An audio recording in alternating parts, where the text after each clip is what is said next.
Presentamos La buena reputación, la última novela de Ignacio Martínez de Pisón que ha sido publicada por Sís Barral. Ignacio, bienvenido. Gracias. Oye, todas las familias dichosas se parecen y las desgraciadas lo son cada una a su manera, como dice León Tolstoy en Ana Karenina.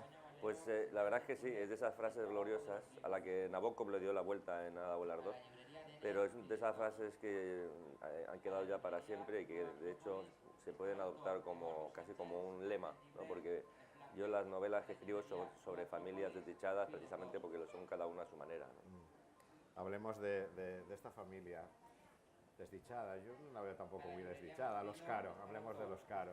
Bueno, es una ¿Qué familia cuenta? conflictiva, como todas, Como ¿no? todas. Cuenta, ¿qué encuentra el lector? ¿Qué encuentra el lector en estas páginas? Bueno, la particularidad es que no es una familia normal en el sentido de que los cabezas de familia son él, Samuel es un judío de Melilla y ella, Mercedes, es una católica de la península, y van a tener a lo largo de los años que los vamos a seguir en la novela, pues van a tener una serie de conflictos y cuando se produzca, digamos, la crisis conyugal, cada uno de ellos se va a aferrar a su identidad, digamos, va a buscar lo que tiene de distinto con respecto al otro y por tanto va a imponer ya una distancia que va a ser muy difícil de superar en el futuro, ¿no? Es una historia de 3 generaciones de una familia a lo largo de 30 y tantos años y a través de estos Samuel y Mercedes y de sus hijas y de sus nietos, pues vamos a ver también cómo cambia la sociedad española de aquella época. Una novela que arranca en 1956 y pasan 30 años. Dos cuestiones nos surge a todo lector. Una, que se habla del protectorado y de Melilla, aunque es un telón de fondo, algo que no suele suceder en la literatura, y luego que se habla de judíos, de sefarditas. En la literatura española también es un caso extraño. Yo cuando empecé a leer la novela y el personaje era sefardita, me vino enseguida a la memoria Ángel Vázquez, Ya. pero no es usual que aparezca. No, no, realmente no hay mucha literatura sobre los judíos españoles del norte de África o los judíos de origen español y también hay poca literatura sobre lo que ocurrió en el protectorado, especialmente sobre lo que ocurrió después de la guerra civil, porque sí que hay libros sobre la guerra de África, sobre el desastre anual, pero hay muy poca cosa sobre lo que ocurrió entre el 39 y el 56, digamos. Es curioso porque ayer en Valencia me encontré con un señor que vino a que le firmara el libro, que me dijo que él había hecho la mili en el norte de África, en el protectorado, y que él había sido de los últimos soldados que iban pues destruyendo, echando abajo los cuarteles y entregándolos a las tropas del rey de Marruecos, ¿no? La poca gente que vivió, digamos, la salida del protectorado no ha escrito sobre eso y creo que es un tema interesante, ¿no? Entre otras cosas porque el ser humano, la incertidumbre de no saber qué va a ser de él en el futuro inmediato, pues le provoca mucha inseguridad, ¿no? Mucha debilidad. No saber si el año que viene vas a estar si esto va a ser tu tierra o ya va a dejar de serlo, ¿no? Y en aquellos años no solamente había españoles que se planteaban volver del protectorado a la península, sino también estaban los judíos que en ese momento estaban viajando, muchos de ellos estaban emigrando desde el norte de Marruecos o el norte de África en general hacia Israel, que estaba recién constituido como Estado, ¿no? Entonces es un momento de movimientos migratorios dobles y en diferentes direcciones y en en ese totum revolutum es donde está el matrimonio Caro y donde empieza su historia familiar, ¿no? Que realmente es un telón de fondo, porque lo que hay es otra historia. Cuentas la intrahistoria de este país, realmente. Sí, bueno, a través de personas normales, contando historias normales de personas normales, se puede contar la historia en general, ¿no? A mí me gusta pensar que no hace falta hablar de los grandes hombres, de las grandes personalidades de la historia para dar una visión acertada de lo que es una época, ¿no? Yo creo que la historia pasa por encima de nosotros y nos afecta y nos influencia y entonces nosotros somos también consecuencia de la historia. Melilla es una ciudad particularmente interesante porque siendo una ciudad pequeña, europea, africana, encerrada por una gran frontera, pues al mismo tiempo es un sitio por el que han pasado, aunque sea de refilón, pues grandes conflictos del siglo XX, ¿no? Y entonces la historia de Melilla es un resumen de la historia del siglo XX y me hacía más atractiva la ciudad. Pero no solo Melilla, aparece Málaga, aparece Zaragoza, una ciudad que también conoces muy bien, y aparece Barcelona, que es una ciudad que conoces muy bien. Zaragoza tampoco aparece mucho en la literatura. Zaragoza no aparece en la literatura porque es normal, ¿no? Porque los únicos que pueden hablar de Zaragoza son los que han vivido esa ciudad. Yo creo que la literatura se hace con la propia memoria, con la propia experiencia, y hay muchos escritores que tienden a reconstruir o recrear su vida, y es entonces cuando aparece tu ciudad. Yo no puedo evitar hablar de Zaragoza porque Zaragoza es no solo la ciudad en la que nací, sino la ciudad en la que crecí. Y entonces muchos de los recuerdos decisivos, muchos de los momentos importantes de la etapa en la que me estaba convirtiendo en una persona adulta, me estaba convirtiendo en una persona de hecho, pues tuvieron que ver con Zaragoza. Entonces para mí esa es la etapa decisiva y la etapa que en bastantes de mis libros recupero y que pongo a disposición de mis personajes, ¿no? Una cosa que también resulta fascinante en tu literatura y en concreto en La buena reputación es la simplicidad de las historias y la simplicidad narrativa.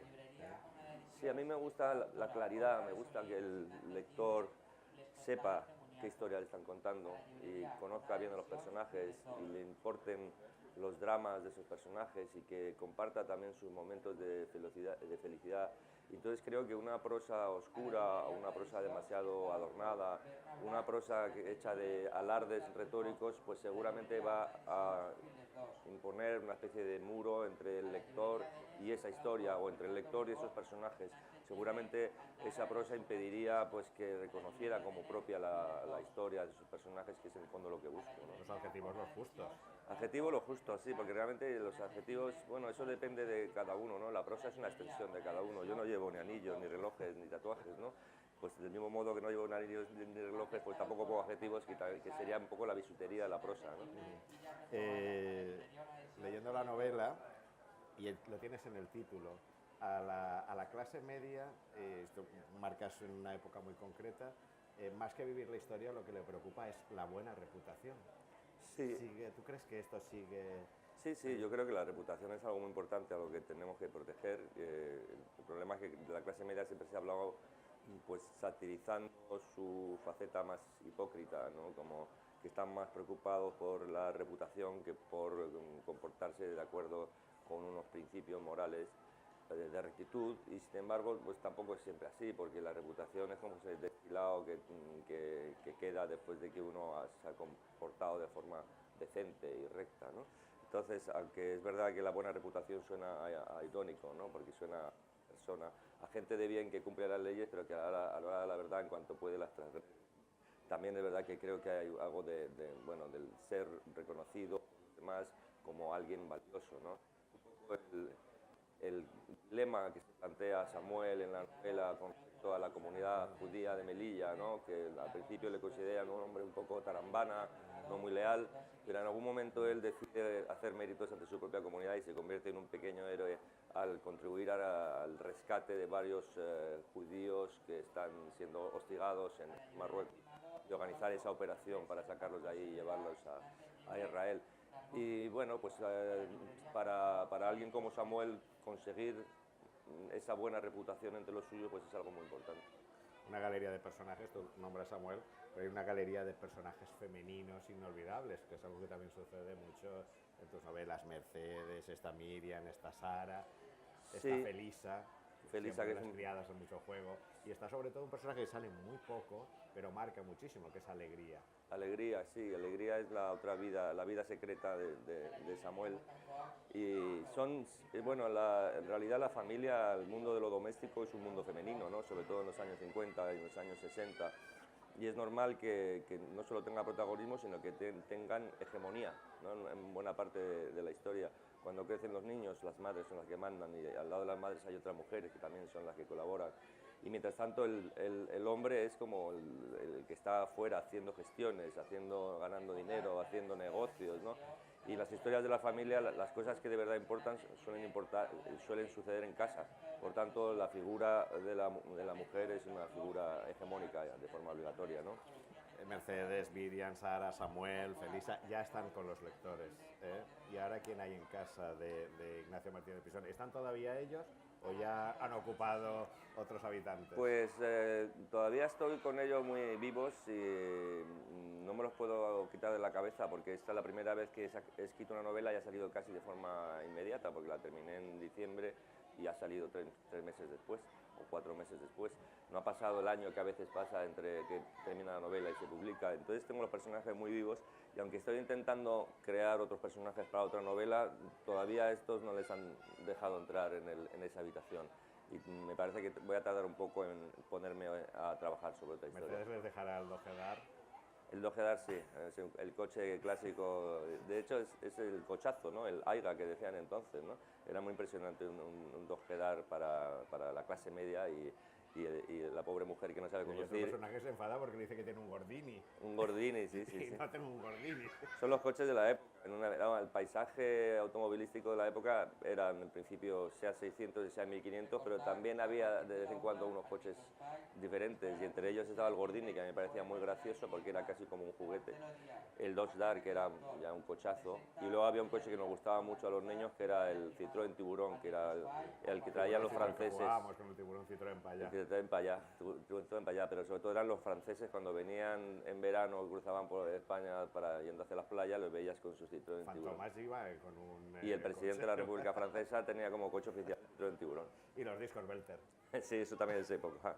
Ignacio, un placer haber hablado contigo. Te deseo toda la suerte del mundo con esta buena reputación y de verdad que la lean porque es una delicia vivir con la familia Caro. Muchas gracias.